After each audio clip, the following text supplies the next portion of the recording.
what women and children did for work and a little bit about what daily life was like in the 1800s. It's hard to cover such a large time period because there were a lot of changes that took place. So we're going to start out talking about a couple of important changes. The first one is lighting. There wasn't electricity in people's homes in the 1800s, and so they had to have other ways to light their house. And up until around the 1850s, the middle of the 1800s, people would use forms of lighting such as candles. Okay? Notice there's a little skinny wick on the candle. If you've used candles at home, you know there's an open flame. They can be kind of dangerous and start fires. After about the 1850s, they discovered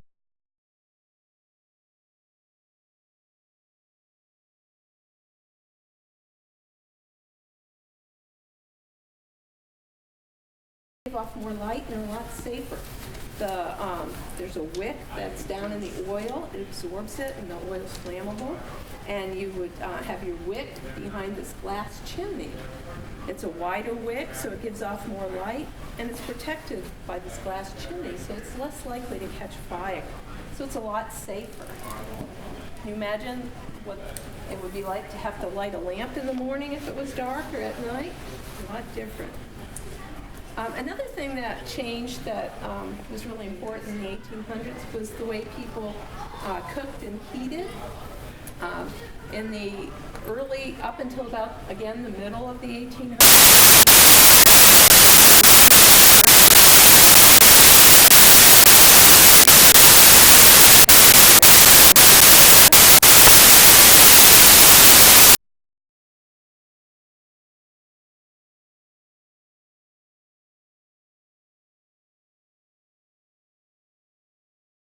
about the middle of the 1800s, people started using stoves.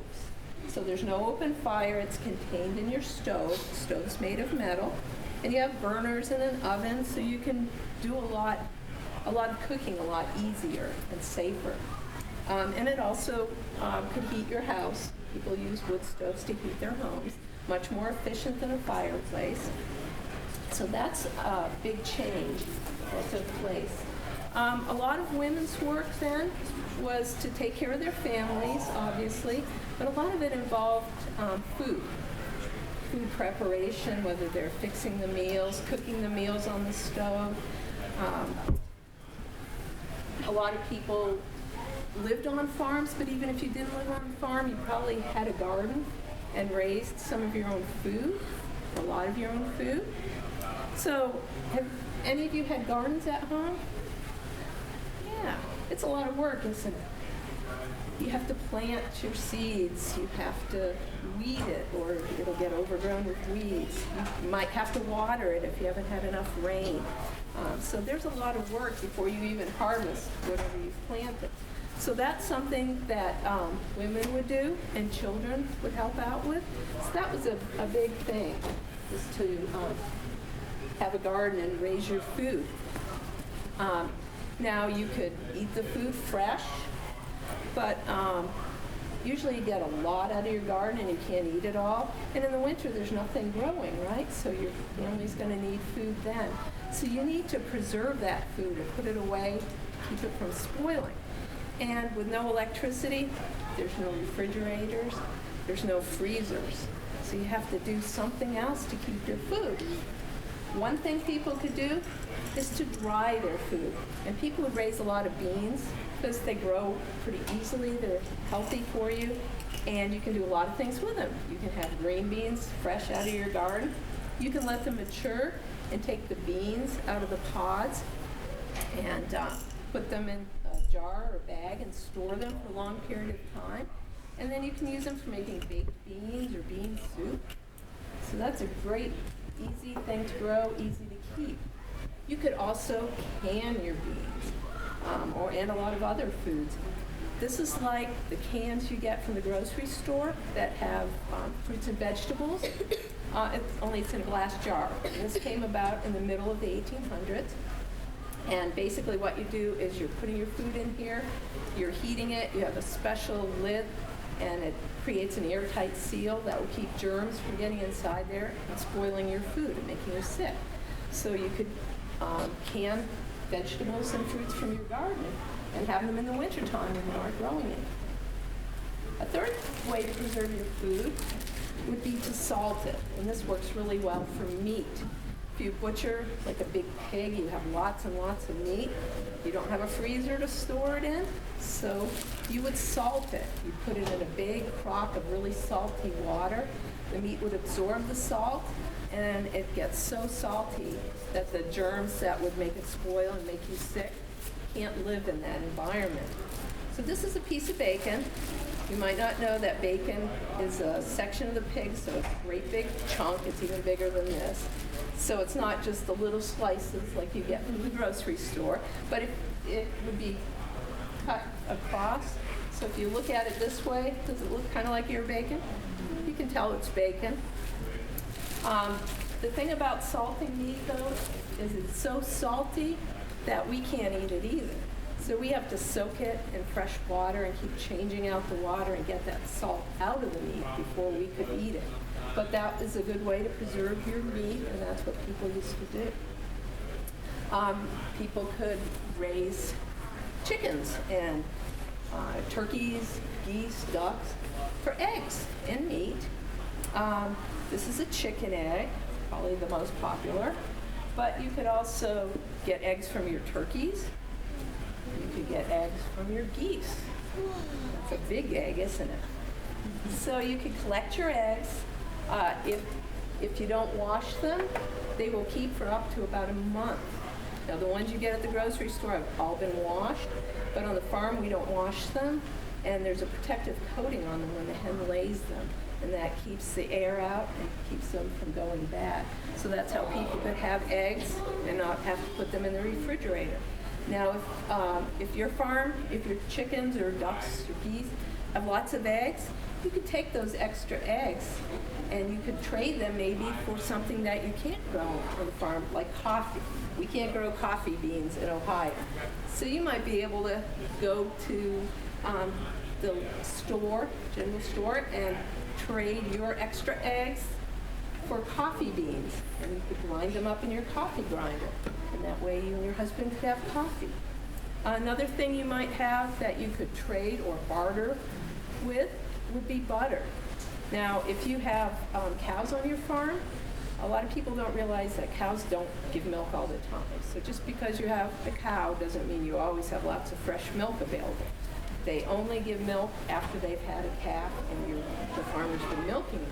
So if you have a cow that's producing milk and you get that milk, it's not going to store really well, is it? Because you don't have a refrigerator and milk sours and tastes nasty.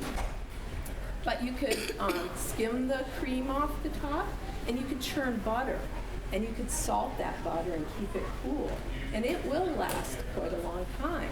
So women would do that and get extra butter, because you can only use so much butter, right? So they would make a bunch of butter, more than they needed, and they would sell it or trade for things that their family could use. So that's a lot of the different chores that women would do. Oh, I forgot to mention clothing. They would do sewing.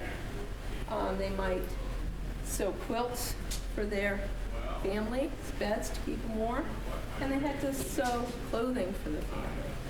So they could hand sew, or there were sewing machines back in the 1800s called treadle machines, and there's like a pedal underneath it, and you could operate this machine without any electricity. So it's foot powered, people powered. So there were machines before there was electricity. So that would be another thing that women would do. Now, kids went to school, and I know you're going to be hearing about that if you didn't already go to that station. So we're not going to talk about that. But when they weren't at school, they had lots of work to do. Farmer Dave mentioned that there's lots of work on the farm, and everybody has to work together. And that included kids back then. So you might have a chore like going out to the woodshed and carrying in wood so that your mom could cook and so that your house would be nice and warm. And you could do this even if you're really little. You'd be carrying a few sticks of wood. You might carry in water. You might go out to the pump and pump water and fill a bucket and carry it in so you have water inside the house. Because guess what? People didn't have pipes that brought water into the house back then. So you'd have to get it from somewhere and bring it into your house. And if you wanted it warm, you would have to heat it on the stove and warm it up because it comes out of the ground nice and cold. So that might be a chore you might have. You might go out and collect eggs for your mom. Lots of different things, helping out in the garden, whatever you could help with. Basically, though, your chores started out really simple when you're little, and as you get older, your chores get more and more advanced because you're older, you're able to help more and be safe, and you're also needing to learn things that you're going to need to know as an adult. So you might start out just bringing in a couple pieces of firewood, helping pump water.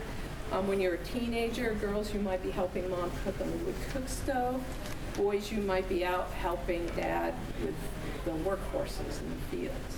Okay, so as you get older, chores get more advanced.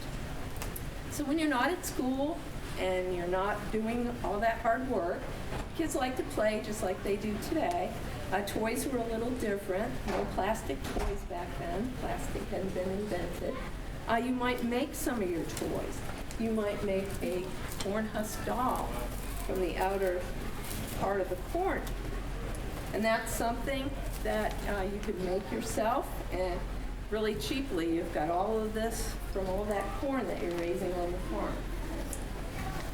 You might have another kind of homemade toy, girls, called a rag doll. She's called a rag doll because she's made from scraps. Girls, you might learn to sew and make clothes for your doll. And you're having fun making doll clothes, but you're learning something really important that someday you're going to need to know how to make clothes for your family. So you're having fun, but you're learning important things at the same time. If you're lucky, you might have a China doll. Could we make her on the farm? She would come from a store. So people did go to stores, especially in the later part of the 1800s. Hopefully your farm was doing well. You raised extra crops that you were able to sell, and you could have money to buy things that you couldn't raise on the farm. Boys, you might make a simple wooden toy, like a Jacob's ladder. Get it to work here. But you can make this yourself, just simple blocks of wood. So maybe that's your first experience making things out of wood. As you get older, maybe you can talk Dad into letting you use his foot-powered saw, and you can cut out pieces and make a dancing man. As you do this, you're having fun woodworking, right?